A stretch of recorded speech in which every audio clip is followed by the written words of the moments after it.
Bonjour mes chers élèves. Aujourd'hui, je veux réexpliquer cette leçon de chimie qui parle de la pile galvanique pour mieux la comprendre.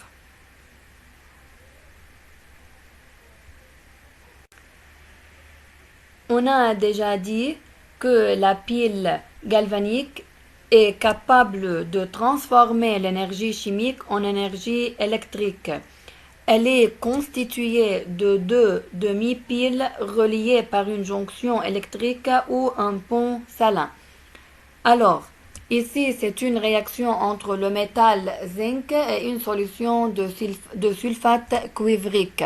On a ici la figure 1 représente deux béchers. Chaque bécher contient des substances. Observez tout d'abord, le bécher 1 contient une solution bleue qui se décolore. Là, le deuxième bécher contient un dépôt rouge de cuivre métallique sur la lame de zinc. Et on a un thermomètre placé dans la solution qui indique une élévation de la température. Bien sûr, il y a une réaction entre le zinc et le cuivre. Cette équation Zn plus CuSO4 donne ZnSO4 plus Cu. La demi-réaction d'oxydation qui subit une oxydation, c'est Zn donne Zn de plus 2 électrons. La demi-réaction de réduction, c'est Cu de plus 2 électrons donne Cu. Alors, pourquoi Zn subit une oxydation? Car le nombre d'oxydations augmente de 0 à plus 2. Et Cu subit une réduction car le nombre d'oxydations diminue de plus 2 à 0. L'équation bilan, c'est Zn plus Cu 2 fois plus donne Cu plus Zn 2 fois plus. Donc, ceci montre qu'il y a un transfert d'électrons du zinc au cuivre. La réaction redox est spontanée, elle se fait d'elle-même car le zinc est plus actif que Cu. Donc les réactifs en contact direct, c'est l'énergie chimique ici se transforme en énergie calorifique. C'est dans la figure 1. Dans la figure précédente, la figure 2, il y a un transfert d'électrons dans les fils électriques qui produit de l'électricité. C'est le cas d'une pile galvanique, c'est-à-dire l'énergie chimique se transforme en énergie électrique.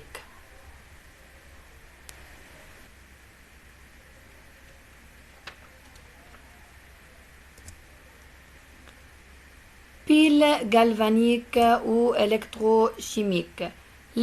Dans ces piles, une réaction redox spontanée produit de l'électricité. C'est un schéma annoté de la pile cuivre-zinc et on a dit que Zn est plus actif que Cu.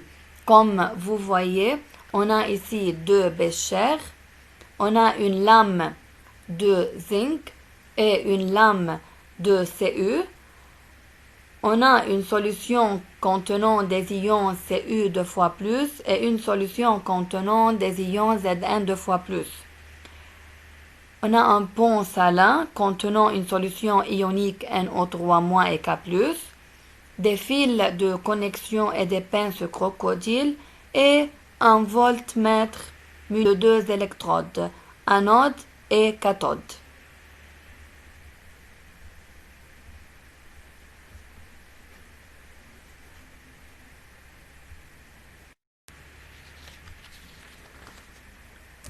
Alors, je répète les matériels utilisés dans la pile, pour schématiser la pile galvanique, de Bécher, lame de zinc, solution contenant des ions Zn de plus, fil de connexion à pince crocodile, voltmètre, lame de cuivre, solution contenant des ions Cu de plus, pont de jonction au pont salin.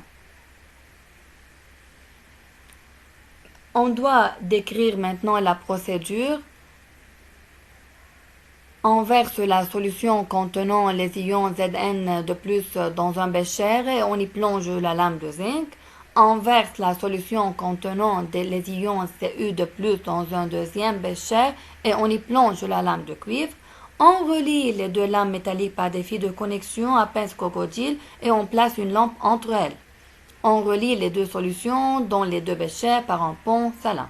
Bien sûr, toutes ces informations se sont déjà prises, mais je fais un rappel pour mieux comprendre la leçon.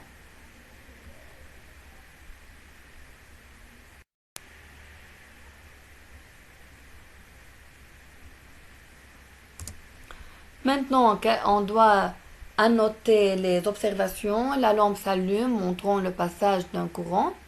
Si on place un voltmètre entre les deux lames, il indique le passage d'un courant de cuivre vers le zinc. La lame de zinc devient plus mince alors que la lame de cuivre devient plus épaisse.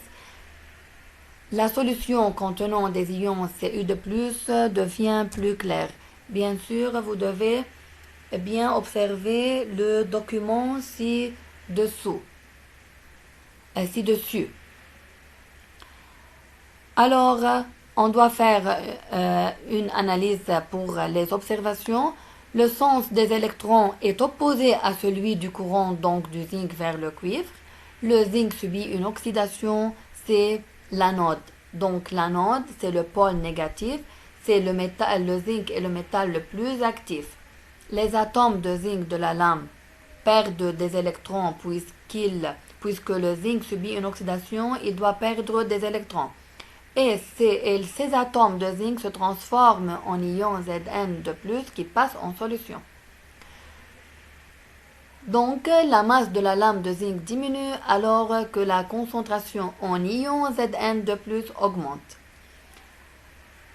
Les électrons perdus par le zinc passent dans les fils de connexion et arrivent à la surface de la lame de cuivre. Donc, c'est le pôle positif, c'est la cathode, où il serait gagné par les ions Cu de plus de la solution qui se transforme en cuivre métal qui se dépasse sur la lame du cuivre, dont la masse augmente alors que la concentration en ions Cu de plus diminue. La solution devient plus claire.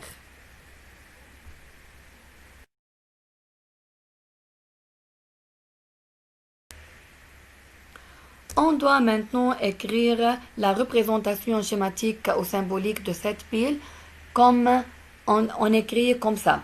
Zn de plus, car Zn subit une oxydation. Le nombre d'oxydation est 0, devient de plus. Pont salin, Cu de plus subit une réduction. Cu de plus, le nombre d'oxydation diminue de plus 2 vers 0 à 0. De quoi dépend maintenant le voltage d'une pile? Il dépend du couple des métaux constituant les électrodes. Les métaux diffèrent par leur activité, leur tendance à perdre des électrons. Plus cette différence est grande, plus le voltage de la pile est grand.